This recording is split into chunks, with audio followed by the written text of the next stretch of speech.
Thank you for joining our milesCARE webinar, Calibrating Your DMA-80. My name is Roberto Federico. I'm the product specialist for our direct mercury analysis line here at Milestone, and I will be hosting today's presentation.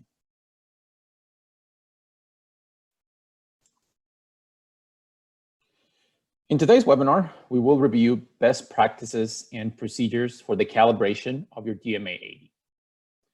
This is the second webinar in our DMA-80 milesCARE webinar series. In our previous presentation, we answer frequently asked questions on the maintenance and the operation of your DMA-80. To those attendees who joined us for a second time, welcome back. As a reminder, a recording of our previous presentation is now available on demand. Some housekeeping rules for today. You can submit your questions anytime during this presentation. We will dedicate the last 5 minutes to a Q&A session answering some of these. Any questions that are not addressed here will be followed up offline. Our webinar today will be focused on two aspects of the calibration procedure.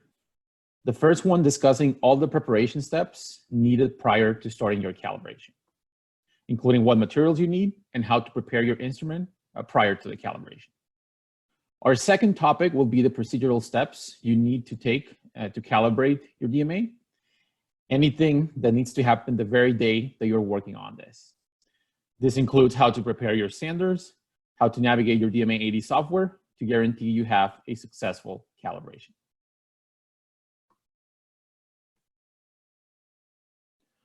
All right, let's talk about preparation steps for your calibration. Before we get started on this, I want to talk in general about what the calibration process is. The whole purpose of this procedure is to obtain a framework for what the instrument response is to a specific amount of mercury. After we calibrate, we will end up with a graph of absorbance versus nanograms of mercury, from which we will calculate the concentration of your samples. For this, we introduce a series of standards of known concentrations to measure the response to a certain amount of mercury measured in nanograms. Whatever mass of mercury we load on each sample needs to be a known amount first, and two, it also needs to be within our range of detection. Following up on our previous webinar, there are a couple of ways to do this. The first one is you can prepare a standard for each concentration of mercury of the nanogram points that you are targeting in a way that you're always introducing the same sample size for each point of your calibration. Some labs do this as part of their SOP. They may be required to keep their sample sizes constant and to match the sample sizes of their calibration standards as well. If they introduce their sample by volume, this allows them to minimize the variability in pipetting. This approach, however, requires more time and reagents since you need to have a standard solution for each point. The second one is preparing a few standard stock solutions and varying the sample size to hit each one of the calibration points that we add to our curve. This is an easier and just as effective approach for the calibration. When doing all sample measurements in a weight basis rather than volume, we obtain an accurate calibration by preparing only a few of those standard solutions.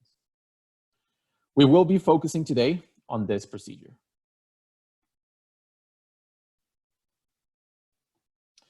So how often do I need to recalibrate my DMA-80? And we addressed this question in our past presentation, but it's worth revisiting some of the main points. The frequency of the calibration or the replacement of the consumables will depend on your application. One of the factors that we discussed was what the sample matrix composition is, and we discussed what the effect of the rate of how the catalyst is depleted is depending on the composition of this matrix. More reactive matrices that generate more significant combustion products or those with interferences can accelerate this effect. The next factor is sample throughput. Obviously, if you use this on a daily basis or you have an occasional operation, that will have an impact on how often you recalibrate or you consume or you replace the consumables. And also a more user dependent factor that affects the frequency is the QC criteria that you need to hit. Variance in the sensitivity is less significant to those trying to operate, let's say, with a plus minus 20% recovery as an indicator, or if you have more strict historical data that you're using, this will have an impact as well on how often you need to recalibrate. If you see minor variations of about 10% and you're not working in a very low detection range, you can go ahead and recalibrate your DMA. If the sensitivity of your catalyst is depleted to a large extent, say 30% or more, this will take a significant toll in your detection limits, especially at the low end. At that point, you will need to replace the consumables and perform a new calibration. So how about the materials that we need for this process? Here are some of the essential materials that you will need to have in place to start your calibration. So let's talk first about the boats. As you know, your system has both quartz and nickel boats available. We use quartz boats for the calibration procedure since we will be working with liquid standards with acidic conditions. They're also less porous and easier to clean, so this makes them the ideal material for your calibration. The second is having a reference standard solution. We normally recommend going with a high concentration standard. In this case, we have a 1000 ppm mercury standard. The reason for this is that by having a larger amount of mercury, it makes the accuracy less susceptible to any changes resulting from degradation of your analyte. These solutions typically come preserved in either nitric or hydrochloric acid. Regardless of which one it is, they are both good for our analysis. The third one shown here is the HCl solution. You want to have trace metal grade HCl available to be able to preserve the standard solutions that you will be working with. In the past, we have recommended nitric acid as well. However, we have recently shifted towards hydrochloric acid since it has a better effect in the lifetime of our catalyst too. By trace metal grade, I'm referring to a mercury concentration on its certificate of less than 0.1 ppb of mercury for the standard detection ranges that most people work with. So another component you'd want to add to the mix is a solid certified reference material. You want to use this as a second source standard to validate the accuracy of your calibration curve once it is finished. Depending on the application our users work with, they will typically use an SRM that matches the matrix they are processing. This allows them to confirm on one end that the calibration is valid and also that the method being used for the thermal decomposition recovers the certified levels reporting in their material from the matrix that they're using. The reason why we use a solid reference material compared to a second source liquid standard is because it doesn't require any preparation to reach the concentration levels that we are targeting. There's a wide range of concentrations available on commercial CRMs. You typically want to target something in the mid-level range of your calibration. As we will discuss shortly, not having to prepare or dilute your standards removes a large error component that would otherwise compromise the validation of your curve. So we were talking about how we're going to introduce a series of samples at variable masses. It is important to have an adequate analytical balance for this. And by adequate, that means a balance with a readability of 0.1 milligrams. You also want to make sure that it is periodically calibrated across the whole measuring range, particularly the range below 100 milligrams where you will often be working with your DMA. Many labs also have a daily verification procedure to ensure that the balanced calibration holds prior to starting the day-to-day operation. As a reminder, all samples in standard solutions are prepared by doing weight measurements rather than volume. The overall reason for this is to avoid delivering inaccurate sample amounts that will increase the error in your results. So let's dig a little on this effect that I'm talking about regarding the accuracy and precision of the samples that are being delivered.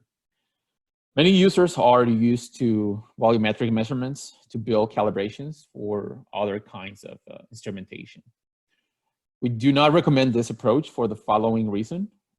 For the concentration ranges and the capabilities of the DMA, you will be working around the 100 to 200 microliter volume range. So the average tolerance at this level for commercial micropipettes is about 2% of the maximal load. So in this case, let's take a 100 microliter pipette as an example. The lower the volume you deliver is, the higher the uncertainty becomes based on the overall tolerance of that volume. So this built-in uncertainty can propagate in two ways during your calibration. The first one is during the standard preparation step. If you're preparing large volumes of standard, this is not critical, and you can correct for this for the most part.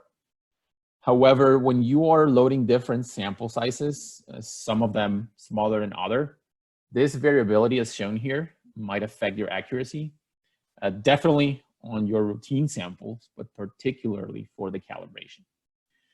The other underlying reason for this is that even when you keep good practices on maintaining the calibration of your pipettes, these are tools that are used heavily in any lab. They're likely to be moved around, likely to be manipulated, dropped, or any other handling that might affect the calibration of that pipette. In contrast, with the calibrated balance, you have a better accuracy. Error propagation is not an issue to the same extent as pipettes. Balances are normally handled more carefully, and they will lead to a better calibration at the end of the day.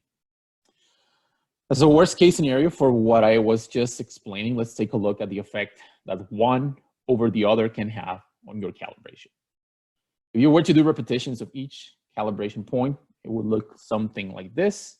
In the case of a volume-based procedure, delivering the samples by volume increases the variability and can lead to a poor fit in your calibration, as shown here by those, by the uncertainty plotted on the curve here. Now, measuring the samples by weight enhances the precision, leading to a better fit of your curve and to more accurate results in calibration and therefore your analysis. All right, so we have everything we need so far. How do we get started? So there's some general procedure remarks here. If your calibration coincides with the replacement of your consumables, you want to take care of this first. This includes performing the replacement of the catalyst and doing the catalyst conditioning procedure as described in the manual that comes with your catalyst. Our previous webinar discusses this procedure in more detail as well. Another important step is to make sure there is no mercury coming from your boat that could increase the background in your analysis and therefore bias your results. To clean your quartz boats, you can simply load the autosampler with empty boats and run the clean boat method. An easy way to save time for this is to fill up the tray overnight and leave the method running. That way you come the next morning and you have a full set of quartz boats clean for you to start your calibration. We then have to prepare the standard solutions that we'll use for this. The first step is to make a 1% HCl solution. This solution will be used to dilute all other standards, so mercury is properly preserved, and there are no losses of it due to the metal absorbing to the walls of the containers. To prepare a 1% volume HCl solution, you will start with concentrated HCl. We mentioned before, and this concentrated hydrochloric acid is commercially available as a 12 molar or 36% mass volume concentrated solution. So to start the process, you will be adding a bed of water. 10 milliliters is typically fine. Then a milliliter of HCl, and then you will dilute up to 100 mils. If you want to scale this up, you can simply double or triple the amount that we're talking about here. Accuracy is not critical here. You can do this part with a graduated cylinder. As I mentioned, any dilutions from now on will be performed using this solution rather than DI water. We will then prepare stock solutions at different concentrations, and we will do so by making serial dilutions from a 1000 ppm reference standard solution. Now, probably a good question here is, can you use a lower reference standard? And the answer is yes. Just make sure that it's preserved per the instructions of the manufacturer up to the day that you're using that solution. The math we will go over here is based on a 1000 ppm reference standard solution. As we mentioned, that's preferred because there's less of a susceptibility for it to change the accuracy of the certified reported concentration. For reference 2, we are preparing 10 milliliters of each one of the stock solutions that we will use for the calibration. This makes it easier to use small vials that can be prepared directly in the balance rather than weighing volumes and then transferring. A very important remark here is you want to prepare these fresh the very same day that you will be working in your calibration. We have guidelines for this procedure, something that you can access through our Milestone Connect feature that I will be reiterating at the end of the presentation. Today, I'll also be illustrating the detailed steps on this protocol that you see here. All right, so how do we get started with that serial dilution process? So we will be having the reference 1000 ppm solution. We want to prepare 10 mils of a 10 ppm solution from this. So we add 3 grams of HCl 1%. We add 0.1 grams of the 1000 ppm solution, and we dilute with the same hydrochloric acid solution up to 10 grams total. That will lead to a 10 ppm stock solution that we will use to continue the next 3 working standards for our calibration with the very same steps, just varying the size of the aliquot here. We use the same 3 grams HCl 1% bed. We add 1 gram of the previous 1 ppm solution that we just prepared and dilute with 1% to the 10 gram total of final weight. The same way, we proceed to do a 0.1 ppm solution. And finally, we prepare a 0.01 ppm solution. The 1 ppm, 0.1 ppm, and 0.01 ppm last 3 solutions that you see here are the working standards you will be using to prepare the rest of the calibration points during this process.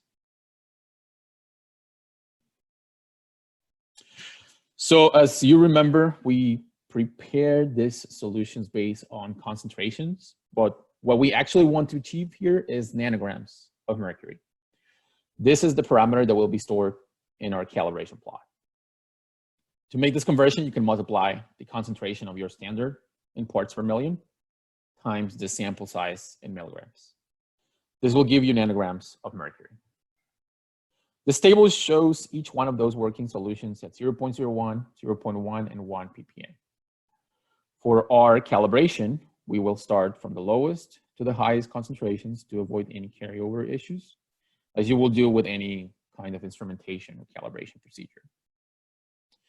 So here you see that by weighing, for example, 50 milligrams of a 0.01 ppm mercury solution, you will be measuring the instrument response to 0.5 grams of 0.5 nanograms of mercury, as shown on the first line in the table here. In the same way, when you run 100 milligrams of a 0.1 ppm solution, you will be recording the response to 10 nanograms of mercury. The next step in our procedure is to run each one of these samples continuously to build a calibration curve that includes all of them. So as you probably know, we do not have a single calibration curve for the whole range of detection, but rather one for each cell your instrument has. If you have a DMA-80 tri-cell configuration, you will be saving a calibration plot for cell 0, one for cell 1, and one for cell 2. Each one of them covering roughly the ranges that are shown here on this table. If you have a dual cell configuration, you will have a curve for cell 1 and one for cell 2. Again, each one of them covering the ranges contained here.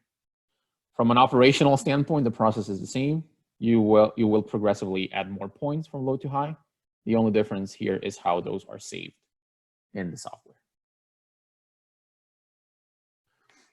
All right, so let's go into what this looks like within the terminal controller itself. Before we get started on this, you need to make sure that you have a low background level of your instrument. So you want to run instrument blanks to ensure there is a minimum background. And by this, we mean less than a 0.003 absorbance value in cell 1 if you're working with standard detection range. So I'm going to pull up the software here so we can go in more detail into what this process looks like within the terminal. So most of you DMA-80 users live within this tab and window where you add the samples and run them with the method that you're using for the thermal degradation. For the calibration process, the first thing that we want to make sure is that we have a file saved where all of those data points will be added. So in this case, I'm going to go ahead and in the calibration tab, go to the save on the drop-down menu, and I'm going to name this calibration file demo and hit save. Now we have this, we can go to the measure tab and start with our first calibration point. So in this case, let's add the first one showing in this table, which is the 0.5 nanogram calibration point. So I'm just going to name this 0.5 nanogram standard. And you want to enter as close as possible to those 50 milligrams, which translates into 0.05 grams. And what will make this different from a normal measurement, and we'll save this into the software as a calibration point, is going on to the state column, clicking to show the drop-down menu, and click on calibration. This makes two changes. It assigns a C on the sample, and it also allows you to enter the concentration of the standard that you just prepared. So in this case, it's a 0.01 ppm standard. So the software automatically calculates this corresponds to 0.5 nanograms. And once the response is recorded, it will save this point as such. I'm going to make sure that you assign within the links the corresponding calibration file, so it's saved there. And you have the standard method selected or whichever method you use for your application. Right, so let's go ahead and click start. It acquires the data. Here is just an accelerated process for demonstration purposes. And you will see this screen shown here where the 0.5 nanogram calibration point appears on the plot with the corresponding absorbance response. It will show as red here when it's first acquired. This means that the point is not saved yet. If you want to exit out of this screen, it will give you a message asking you to save the data before you leave the page. So you want to make sure that you click yes. You're choosing the demo file or the corresponding file for that calibration. And if it asks you to overwrite the existing file, you click yes. That means that that point is already saved and it will turn from the red color to the black color shown here. So how do we add the next data point? Is the exact same process. Let's say that we continue with the next one shown in this table here, which is the 1 nanogram standard. The corresponding weight is 100 milligrams, which is 0.1 grams. I want to make sure that it's assigned as a calibration point. Since we enter the concentration for that standard, it automatically calculates that point as 1 nanogram. We push start, we acquire the signal, and the same thing will be showing for the next point where it's red. You want to make sure that it's saved. And then you have 2 points in your calibration. You will continue this same process down the table until you calibrate for the detection range that you are working with. So how does this look like for a finished calibration? So let's go here on the calibration tab and load a file that we previously had. So we can see how these final calibrations are saved. As I mentioned, you will have one single calibration for each one of the cells. In this case, we're showing a tri-cell configuration where we have cell 0 with a range up to about 3 to 5 nanograms. Then we have here cell 1 with a range up to 25 nanograms. And then cell 2 will go all the way up to 15 nanograms, depending on how much you're trying to detect. So those points will be progressively accumulated here. And at the end, the software will be saved on 3 different calibration graphs, each one with its own equation and its own fit for that equation. All right, so let's move on to our next part of the presentation. So some important remarks during this calibration process that we just mentioned here, but it's worth reiterating, is that you want to make sure to save each point as it is collected. Red points indicate a new unsaved calibration data point. If you exit out, the calibration point will be lost. You don't want to be in the situation where you have all those calibration points there and you exit out without saving them. So it's very important to make sure that that you have that new calibration file in place and all those points are not showing red, so you can recover them at the end of the process. You want to make sure you load each standard individually. In this way, especially at the lower end of the detection, this will be allowing you to avoid the evaporation of mercury. And in that way, you're not losing any mercury during the process, and will be an accurate reflection of what the response is for each one of those standards. A way to avoid this, alternately, you can leave an empty space in between each sample, especially at the cell 1 or cell 2 ranges. That way, you're not exposing the both to the residual heat that might come from the thermal decomposition furnace. Another thing that I showed earlier, but it's worth mentioning again, is after the points are collected, you will choose an equation model for each calibration. For short ranges, typically on cell 0, for those with a tri-cell configuration, a linear equation might be a good fit if you're not calibrating across the full range. However, a square fit might be good here. For longer or for wider ranges, square fit is ideal. You will start seeing some leveling off at the end of that curve if you do your fit with the square fitting, and that will account for this, and that will be reflecting on the accuracy of the results that you will be doing with your day-to-day samples. I'm showing here just in contrast the square fitting compared to the linear one that we showed earlier. And once again, depending on the configuration of your system, you will be having a set of either 2 or 3 calibration curves, each corresponding to the number of cells in your unit. Here we're showing cell 0, cell 1, and cell 2 for the tri-cell. And some of you who might be using, rather than a dual cell, a DMA-80 wide range configuration, you will be having 2 calibration curves total. The first one, cell 1, typically goes about 100 nanograms, and then you can go all the way up to the 20,000 to 30,000 nanograms, which is typical for the detection ranges of our wide range users. So after you perform the calibration, you want to make sure that you have a mechanism to confirm its accuracy. In this case, what we do is a verification step with a certified reference material. A good way to do this is by running a mid-level standard. And I'm using as an example here, DORM-4, which is a fish protein reference material, the certified mercury concentration of 0.412 ppm.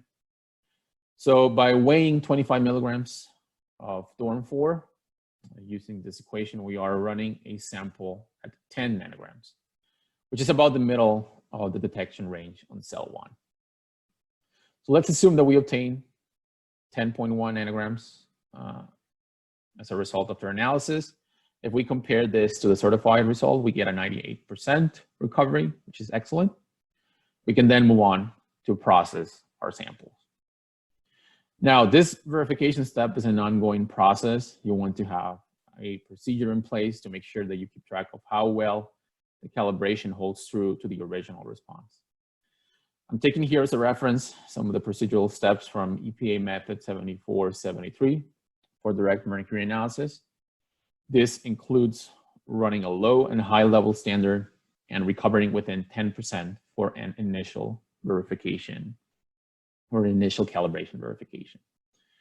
Depending on how many samples you run, you'll also want a continuous calibration verification step to make sure that the response has not been affected by any factors during the operation. So the recommended frequency in this case, again, taking EPA 7473 as a reference, is running a mid-level standard every 10 samples, and you should expect a recovery of 20% within those checks to guarantee an accurate response or results in your measurements. As a last part of our presentation, I just want to reiterate that some of the tips and techniques or procedures in general, you can access them through Milestone Connect, which is our depository for several pieces of information on direct mercury analysis and our product lines in general. You can access application notes and application reports, scientific paper library, tips and techniques, tutorial videos showing you how to replace the consumables, and also you can reach out to our applications team for direct support and order spare parts and consumables. Another important feature here, it will allow you to connect this to a LAN, so you can have remote control of the system by accessing the terminal screen through a PC or any other devices. So this is the end of our structure part during the calibration, during the our webinar for calibration. And here, I just want to provide our contact information in case there's any other questions that come up after the webinar. And as I mentioned earlier, we'll be going over some of the questions that you guys have submitted throughout this presentation. All right, so I'm going over the questions here. So one of the questions is whether you need to calibrate throughout the full range from 0 to 1500 nanograms. So I know here I went over showing each one of those cells. However, you only need to calibrate on the range that you're actually working with. It really does not make any sense, for example, if you're only detecting from 0 to 25 nanograms to calibrate cell 2, which is where you will have the capability of going all the way up to 1500. Actually, if you go all the way up to 1500, you might have to, for the calibration, you might be in a situation where you have to run a few blanks so you can go back to the actual detection range that you normally work with. So the short answer for that is that no, you do not need to calibrate throughout the whole range. What you need to do is just making sure that you know where the range of your samples are, and just calibrate for those cells. Okay, so I have another question here. Our samples are organic polyaromatic hydrocarbons containing sulfur, nitrogen, and halogens, including azo groups, sulfonates, halogens. We run 20 to 30 samples a day. There are ways to refresh the catalyst instead of replacing it. So I guess this question circles back into how often the process or the calibration or the consumables need to be replaced. So the overall answer for that is once you deplete the active sites of your catalyst, you will not be able to regenerate that catalyst. I know there's some other processes or instrumentations where catalyst regeneration is common, In this case, it's a non-reversible process. So instead of getting to the point where you have the sensitivity reduced to a level where the detection limit is higher than the original one, you want to make sure that throughout the calibration, or mostly throughout the operation of the instrument, you use the additives or the sample sizes that are adequate for the process, so you are not exposing to as many interferences during the operation in a way that you will deplete the catalyst faster. Some of those additives were discussed in the previous webinar, so we can definitely go ahead and follow up to provide that information, so we can have better practices on that. Another question here. Okay, so this goes back to, I was mentioning during the showing the terminal controller that there is some points that are turning from red to black. Question here is if it's turning to gray, what does that mean? So it's, if you are going from one cell to the other, sometimes you will have this grayed out points. That means that it's outside of the range for that particular cell, and it will simply jump over to the next one. That's the meaning of it being grayed out. It doesn't mean that it's not safe or invalidated. It's simply that you will not be showing this point into that first cell, for example, if it's outside of the range of cell 0, and it will be saved into the second cell, which is cell 1. All right, so we have some other follow-up questions with how to access the change of the consumables after the webinar. These are included in our previous presentation, so we just provide a link to have access to that. And also an important thing here is that all those tutorial videos as far as how to replace these are available on Milestone Connect. If you don't have credentials for Milestone Connect, you can simply reach out to us on this address that you see here, email, and we can give you a login and a password to be able to access that and have all those resources available. All right, so we'll finish up with the questions here. I do actually have several that we were not able to address. We want to keep this short, but we'll make sure that these are addressed offline, and that we'll follow up directly with each one of our users. Once again, thank you so much for joining us for our second webinar in our DMA milesCARE series, and we look forward to having you on any other milesCARE webinars in the future.